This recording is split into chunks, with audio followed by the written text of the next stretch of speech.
உட்கார முடியுமா என்னன்னு கொஞ்சம் தூக்கி கொஞ்சம் ஓம்னு வந்து தூக்கணுமா? ஹரஹர நம பார்வதி பதயே ஹர மகாதேவ. ஓம் தேவசத்வாசு வேத பிரசவே அஸ்வரார்பாஹுभ्याम् ओष्ठास्ताभ्याम् अश्विनार्भेषज्येन तेजसे ब्रह्मवर्चसा याभिषिञ्जामि देवसत्त्वासु प्रथमे अश्विनार्बाहुभ्याम् ओष्ठास्ताभ्याम् सरस्वती भेषज्येन तेर्यायान्नात्यायाभिषिञ्जामि देवसत्त्वासु प्रथमे अश्विनार्बाहुभ्याम् ओष्ठास्ताभ्याम् इन्द्रस्येन्द्रियेण श्रीगेयससे बलायाभिषिञ्जामि. ओम देवास्वेन्द्रज्येष्ठ अरुणराजानोधस्ताच्च वरिष्ठाच्च मान्दुनव एतेन पूतोडवेध्यानः प्रोक्षित यदेन वतः प्राचीनं प्रोक्षति यत्सञ्चिदवाज्येन प्रोक्षति तेन पूतस्तेन वेद्यस्तेन प्रोक्षितः. हर नमः पार्वती पतये हर महादेव. साक्षात् परब्रह्म तस्मै श्री गुरवे नमः. गुरवे सर्वलोकानां भिषजे भवरोगिणां निधये सर्वविद्यानां श्री दक्षिणामूर्तये नमः. श्रुतिस्मृतिपुराणानाम् आलयं करुणालयं नमामि भगवत्पादशङ्करं लोकशङ्करं शङ्करं शङ्कराचार्यं केशवं पादरायणं सूत्रभाष्यकृतौ वन्दे भगवन्तो पुनः पुनः. शङ्कराय नमस्तुभ्यं मङ्गलाय नमोऽस्तुते. धन्वणां पदके नित्यमन्नानां पदके नमः. ॐ अपारकरुणासिन्धुं ज्ञानदं शान्तरूपिणं श्रीचन्द्रशेखरगुरुं प्रणमामि मुदान्वहम्. ॐ नमो भगवते दक्षिणामूर्तये मह्यं मेधां प्रज्ञां प्रयच्छ स्वाहा. ॐ नमो भगवते दक्षिणामूर्तये मह्यं मेधां प्रज्ञां प्रयच्छ स्वाहा. ॐ नमो भगवते दक्षिणामूर्तये मह्यं मेधां प्रज्ञां प्रयच्छ स्वाहा. मेधासूक्तम्. ॐ मेधा देवी जुषमाणा न आगा विश्वाचे भद्रा सुमनस्य माना त्वया जुष्टानुदमाना दुरुक्ता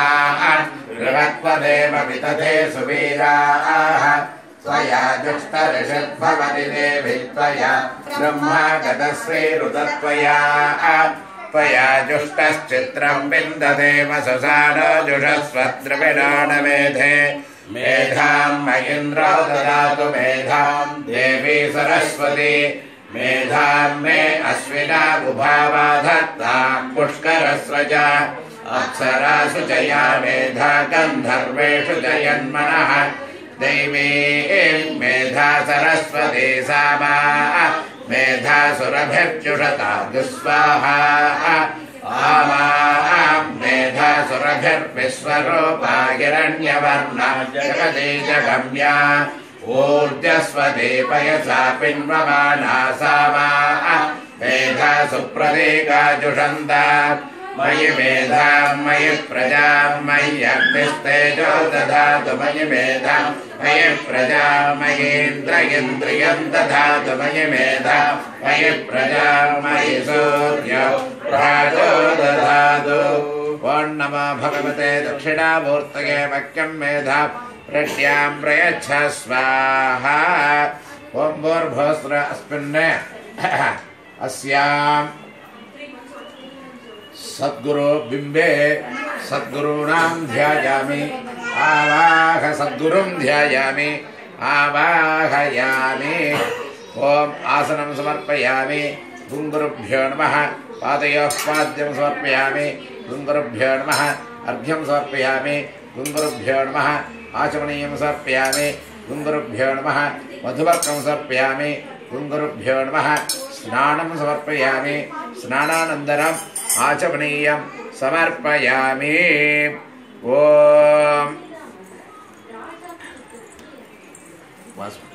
यन्ता च मे धत्ता च मे क्षेमश्च मे धृतिश्च मे विश्वञ्च मे महश्च मे संविच्च मे ज्ञात्रञ्च मे सोश्च मे मृतश्च मे श्रीरञ्च मे लयश्च मरुतञ्च मे मृतञ्च मे यक्ष्मञ्च मे नामयश्च मे जीवातुश्च मे दीर्घायुत्वञ्च मे मित्रञ्च मे भयञ्च मे सुखञ्च मे शैलञ्च मे सोषा च मे सुदिनञ्च मे ॐ शान्तिः शान्तिः शान्तिः ॐ नमः भगवते रुद्राय ॐ नमस्ते रुद्रमन्यवभूतो दैषवे नमः नमस्ते अस्तु धन्वने बाहुभ्यामुदधे नमः या दैषः शिवतमा शिवं बभूवते धनुः शिवासरव्याया तव दया नो रुद्रवृणया या ते रुद्रशिवा तनोरघोरा पावकाशिनी तया नस्तनुमा सञ्जमया गिरिसन्धाभिषाकशीः या विषं गिरिसन्धहस्ते बिभर्ष्यस्तवे शिवाङ्गिरित्रतां वरुमायकं से पुरुषं जगते शिवेन वचसा त्वा गिरिसाच्छावदामसि यथा नः सर्वमिज्जगदयक्ष्मणो सुमना असते अध्यगोचदधिवक्ता प्रथमो दैव्योऽभिषके अहेतिश्च सर्वाद्यभयन् सर्वाश्रयातु धान्यः असौ यस्ताम्र अरुणमुदमभ्रस्वमङ्गलः ये सेवादौ रुद्रा अभितो दीक्षस्मृता सहस्रसोमेषातुं भेडयीमहे असौ यावसर्पधिनीलग्रीवो विलोकितः उदैनं गोपादृशन्नदृशन्नुदहार्यः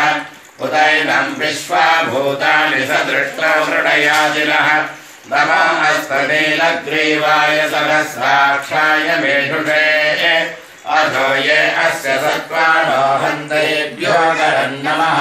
प्रमुञ्च धन्वनस्तभयोरात्रियोज्याम् यास्तदेहस्तकिशवः पराता भगवो भव अवतत्य धनुष्वगं सहस्राक्षसतेषु ते निशील्य सन्ध्यानां मुखाशिवो नः सुमना भव विद्यं धनकवर्तिनो विसर्य बाणवागुम् उत अनेसन्दस्येषव आभुरस्य निषण्डतिः या देहे धर्मे धत्तमहस्ते बभूवते धनुः त्वयास्मान् विश्वधस्तमयक्ष्मया परिभुजा नमस्ते अस्मायुधाय नागदाय धृष्णवे उपाभ्यामुदते नमो बाहुभ्यां तव धन्वने परिते धन्वनो नेतिरस्मान् वृणक्तु विश्वतः अधो यशिस्तभारे अस्मन्निधेगिदम् नमस्ते अस्तु भगवन् विश्वेश्वराय महादेवाय त्र्यम्बकाय त्रिपुरान्तकाय त्रिकालात्मिकालाय कालाग्निरुद्राय नीलकण्ठाय मृत्युञ्जयाय सर्वेश्वराय सदाशिवाय शङ्कराय श्रीमन्महादेवाय नमः नमो हिरण्यवाहवे सेनान्ये दिशाञ्च पतये नमो नमो वृक्षेभ्यः हरिकेशेभ्यः पशूनां पतये नमो नमः स्वस्मिञ्जराय कृषीमदेवतीनां पतये नमो नमो बभ्रुषाय विद्याधिरेणानां पतये नमो नमो हरिकेशायोपवीतिने पुष्टानां पतये नमो नमो भगस्य हेत्यै जगदां पतये नमो नमो रुद्राय तथाविने क्षेत्राणां पतये नमो नमः सूताय हन्त्याय वनानां पतये नमो नमो रोहिताय स्थपतये वृक्षाणां पतये नमो नमो मन्त्रिणे वाणिजाय कक्षाणां पतये नमो नमो भुवन्तये वायुस्कृताय औषधीनां पतये नमो नमः उच्चैर्घोषाय ग्रन्थयते पत्तीनां पतये नमो नमः कृष्णवीताय दावते सत्त्वनां पतये नमः नमः सहवाणाय निर्व्याधिन आव्याधिनीनां पतये नमो नमः ककुभाय निषङ्गिने सेनानां पतये नमो नमो निषङ्गिन इषधिमते तस्कराणां पतये नमो नमो नमो वञ्चते परिवञ्चते स्थायूनां पदये नमो नमो निषेदवे परिचरायारण्यानां पदये नमो नमः श्रीकादिभ्यो दिहातुं सभ्यो मुष्णदां पदये नमो नमो सिमभ्यो नक्तञ्जरव्यप्रवृन्दानां पदये नमो नममुष्टेशिने चिरिचराय कुलुञ्जानां पदये नमो नमः निषमभ्यो धन्वादिभ्यश्च वो नमो नमः आधन्वानेभ्यः प्रतिदधानेभ्यश्च वो नमो नमः आयच्छद्भ्यो विसृजद्भ्यश्च वो नमो नमोऽस्याभ्यो विद्यद्भ्यश्च वो नमो नमः आसेनेभ्यश्च यानेभ्यश्च वो नमो नमः स्वमभ्यो जाग्रद्भ्यश्च वो नमो नमः सभ्यो धावद्भ्यश्च वो नमो नमः सभाभ्यः सभापतिभ्यश्च वो नमः आस्तेभ्यो स्वपतिभ्यश्च वो नमः नमः व्याधिनेभ्यो विविद्यन्तेभ्यश्च वो नमो नमः उपनाभ्यश्च गहदेभ्यश्च वो नमो नमः वृक्षेभ्यो कृत्सवदेभ्यश्च वो नमो नमः व्रातेभ्यो व्रातपदिभ्यश्च वो नमो नमः गणेभ्यो गणपतिभ्यश्च वो नमो नमः विरोमेभ्यो विश्वरोमेभ्यश्च वो नमो नमः महद्भ्यः सुरुलकेभ्यश्च वो नमो नमः रथेभ्यो रथेभ्यश्च वो नमो नमो रथेभ्यो रथपतिभ्यश्च वो नमो नमः सेनाभ्यश्च वो नमो नमः शत्रुभ्यः सन्नहेतुभ्यश्च वो नमो नमः सखभ्यो रथकारेभ्यश्च वो नमो नमः कुलालेभ्यः कर्मारेभ्यश्च वो नमो नमः कुञ्जिष्टेभ्यो निषादेभ्यश्च वो नमो नमः यजकृभ्यो धन्वकृभ्यश्च वो नमो नमः मृगयेभ्यः स्वनिभ्यश्च वो नमो नमः स्वाभ्यः स्वमयेभ्यश्च वो नमः नमो भवाय च रुद्राय च नमः सर्वाय च पशुपतये च नमो नीलग्रीवाय च शिखण्डाय च नमः कवर्धिने च व्युक्तकेशाय च नमः सहस्राक्षाय च सदधन्वने च नमः गिरिजाय च सुविष्टाय च नमः वेषुष्टमाय शेषुमदे च नमो तस्वाय च वामनाय च नमः पृथगे च वर्षेयसे च नमः वृद्धाय च संवृद्धने च नमः अग्र्याय च प्रथमाय च नमः आसवे च गिराय च नमः शीघ्र्याय च शीघ्र्याय च नमः पूर्ण्याय च वस्वन्याय च नमः स्तोत्रस्याय च ज्येष्ठाय च नमो ज्येष्ठाय च कनिष्ठाय च नमः पूर्वजाय च वरजाय च नमः मध्यमाय च वकल्पाय च नमो जघन्याय च बुद्धियाय च नमः सोऽभ्याय च प्रधन्याय च नमो ज्ञान्याय च क्षेम्याय च नमः उर्वर्याय च कल्याय च नमः श्लोक्याय च वसान्याय च नमो वन्याय च कक्ष्याय च नमः श्रवाय च प्रतिश्रवाय च नमः आसुरेणाय च सुरधाय च नमः शूराय च वभिन्दवे च नमः वर्मिणे च वरोधिने च नमः भिल्मिने च कवचिने च नमः श्रुताय च श्रुतसेनाय च नमः दुन्दुभ्याय च हनन्याय च नमः कृष्णवे च प्रभुजाय च नमः दूताय च प्रहिताय च नमः निषङ्गिने चेषुधिमते च नमस्ते क्षेषवे च युधिने च नमः स्वायुधाय च सुगन्धने च नमः श्रुत्याय च मध्याय च नमः काव्याय च नीत्याय च नमः सोद्याय च सरस्याय च नमः नाट्याय च वैसन्ताय च नमः गोप्याय च भट्याय च नमो वर्ष्याय च भक्ष्याय च नमः येढ्याय च विद्युत्याय च नमः येध्र्याय च तप्याय च नमो वात्याय च रेष्म्याय च नमः वास्तव्याय च वास्तुवाय च गंगाभिषेकम् ॐ नमः सोमाय च रुद्राय च नमः साम्राय च अरुणाय च नमः शङ्काय च पशुपतये च नमः उग्राय च भीमाय च नमः अग्रे वदाय च दूरे वदाय च नमः इन्द्रे च हनीयते च नमः वृक्षेभ्यो हरिकेशेभ्यो नमस्ताराय नमः सम्भवे च मयो भवे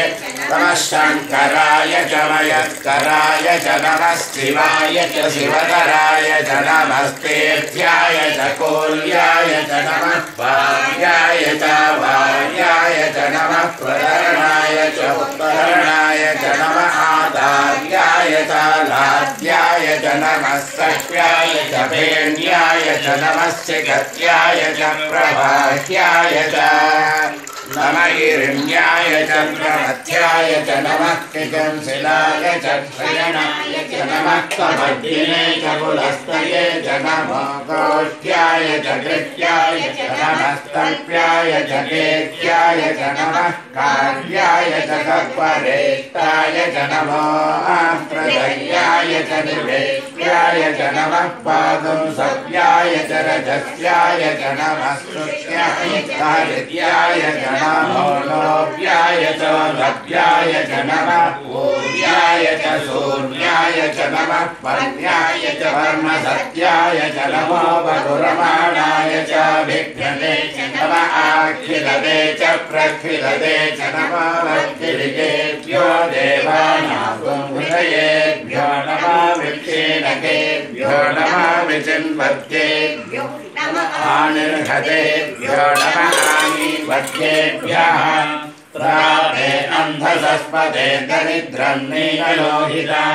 येषां पुरुषाणां येषां पशूनां बाधेर्मा रोगो येषां किञ्चनाममते या ते रुद्रशिवा तनूः शिवा विश्वाः भेषजी शिवा रुद्रस्य भेषजी दयानमेधिपतिश्च मकुभापुंसुश्च मेऽन्तर्यामश्च म ऐन्द्रवायुश्च मे मैत्रावरुणश्च म आश्विनश्च मे प्रतिप्रस्थानश्च मे शुक्रश्च मे मन्त्री च म आग्रयश्च मे वैश्वदेवश्च मे ध्रुवश्च मे वैश्वानरश्च म अस्मद्गुरुभ्यो नमः अस्मद्गुरुचरणारविन्दाभ्यां नमः ॐ नमः सोमाय च नमः ॐ रुद्राय च नमः ॐ नमः ताम्राय च नमः ॐ अरुणाय च नमः ॐ नमः शङ्काय च नमः ॐ पशुपतये च नमः ॐ नमः रुद्राय च नमः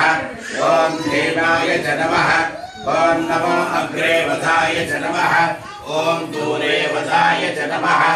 ॐ नमो हन्त्रे च नमः ॐ हणेयसे च नमः ॐ नमो वृक्षेभ्यो नमः ॐ हरिकेशेभ्यो नमः ॐ वसोडाभ्यो नमः ॐ नमः शालाय नमः ॐ नमः सम्भवे च नमः ॐ मयोभवे च नमः ॐ नमः शङ्कराय च नमः ॐ मयस्कराय च नमः ॐ नमः शिवाय च नमः ॐ शिवतराय च नमः ॐ नमस्तेभ्याय च नमः ॐ कोल्याय च नमः ॐ नमः पार्याय च नमः ॐ अवार्याय च नमः ॐ नमः प्रतरणाय च नमः ॐ उत्तरणाय च नमः ॐ नमः आतार्याय च नमः ॐ आलाद्याय च नमः ॐ नमः षष्ट्याय च नमः ॐ खेड्याय च नमः ॐ नमः शिखत्याय नमः ॐ प्रवाह्याय च नमः ॐ नमः हिरण्याय च नमः ॐ नमथ्याय च नमः ॐ नमः किंशिलाय च नमः ॐ क्षयणाय च नमः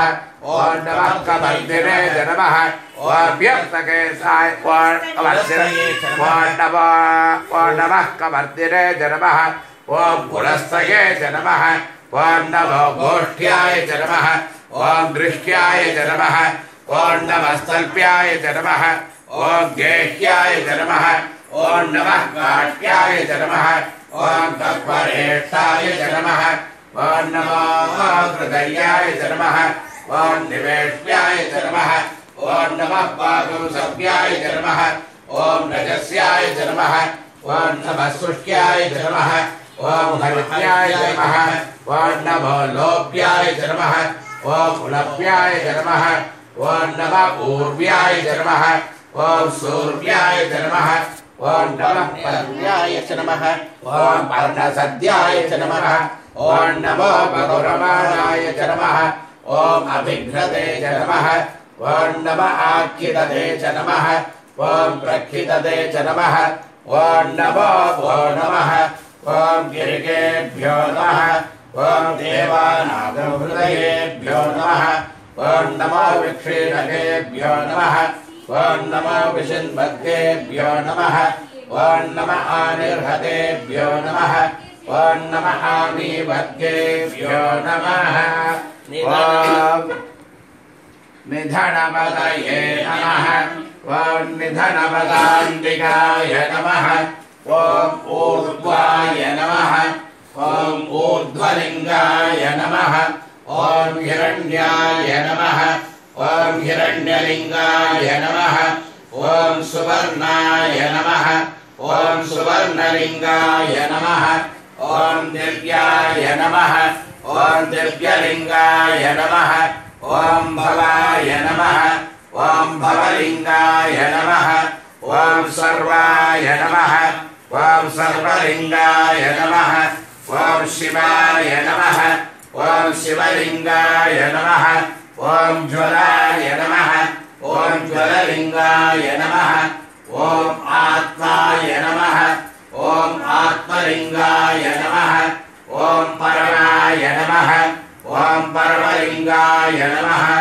ओम एतत्सोमस्य सूर्यस्य सर्वलिङ्गद्विस्थापयति पाणिमन्त्रं पवित्रं सत्यो जातं प्रपद्यामि सत्यो जाताय वै नमो नमः भवे भवेनाति भवे भवस्ववां भवोद्भवाय नमः वामदेवाय नमो ज्येष्ठाय नमः श्रेष्ठाय नमो रुद्राय नमः कालाय नमः कलविकरणाय नमो बलविकरणाय नमो बलाय नमो बलप्रमदनाय नमः सर्वभूतदमनाय नमो अनान्मनाय नमः अघोरेभ्यो तघोरेभ्यो घोरघोरधरेभ्यः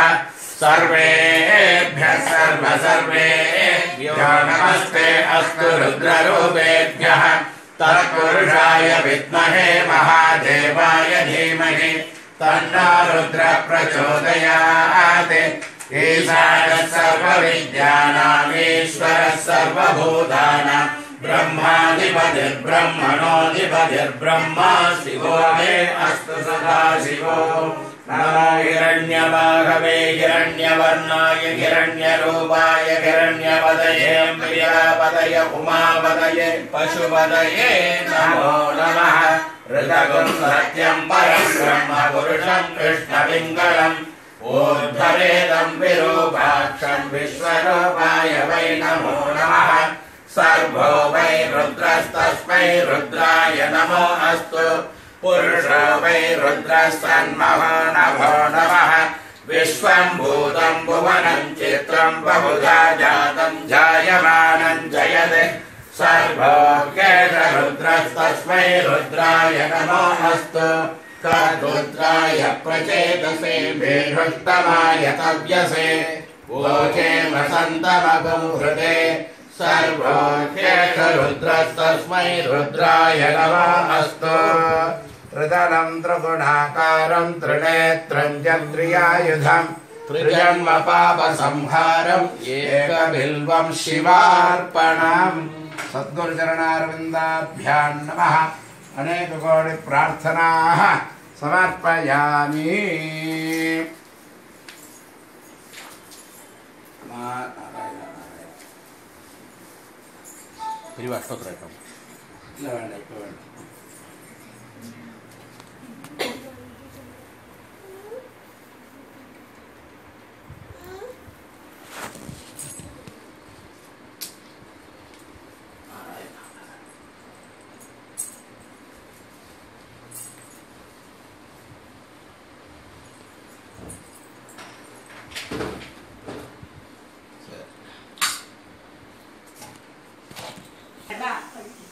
दीपाराधना प्रकल्प मणिवट्ट ओम नमस्ते अस्तु भगवन् विश्वेश्वराय महादेवाय त्र्यंबकाय त्रिपुरान्तकाय त्रिकालाग्निकालाय कालाग्निरुद्राय नीलकण्ठाय मृत्युञ्जयाय सर्वेश्वराय सदाशिवाय शङ्कराय श्रीमन्महादेवाय नमः तत्पुरुषाय विद्महे महादेवाय धीमहि तन्नो रुद्रः प्रचोदयात् पुरुषस्य विद्मसहस्राक्षस्य महादेवस्य धीमहि तन्नो रुद्रः प्रचोदयात् सद्गुरुचरणारविन्दाभ्यां नमः समस्तापराधक्षमापणार्थं सर्वरक्षार्थं सर्वमङ्गलप्राप्त्यर्थ अलङ्कार आनन्दकर्पूरनीराजनं सन्दर्शयामि आचमनीयं समर्पयामि रक्षान्धारयामि ओम हर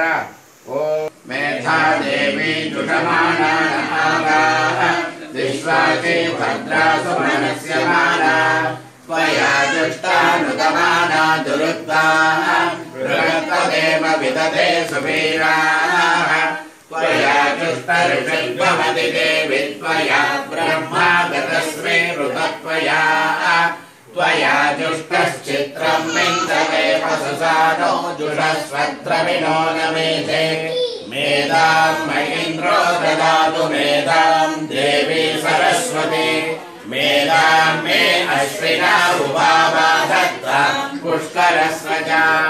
अप्सरासु जया मेधा गन्धर्वेषु जयन्मनः दैवी मेधा सरस्वती सामा मेधा सुरभिर्जुषदातु स्वाहा आमा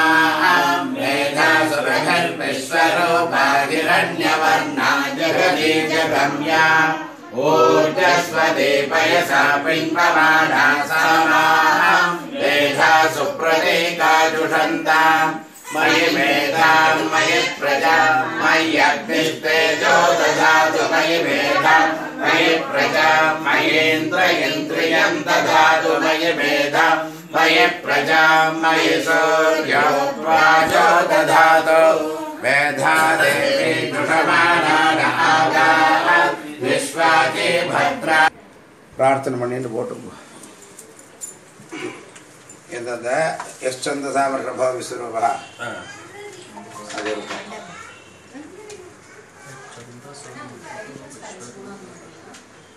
பாக்கா சொல்லுவல வாட்ச் சொல்லுவல சொல்றேன்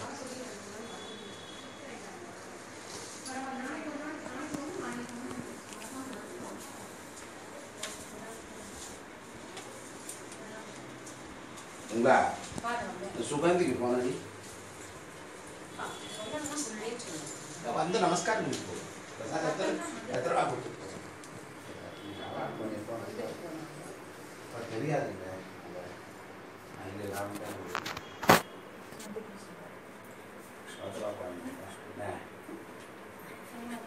ரெடியா இருக்காரான்னு தெரியல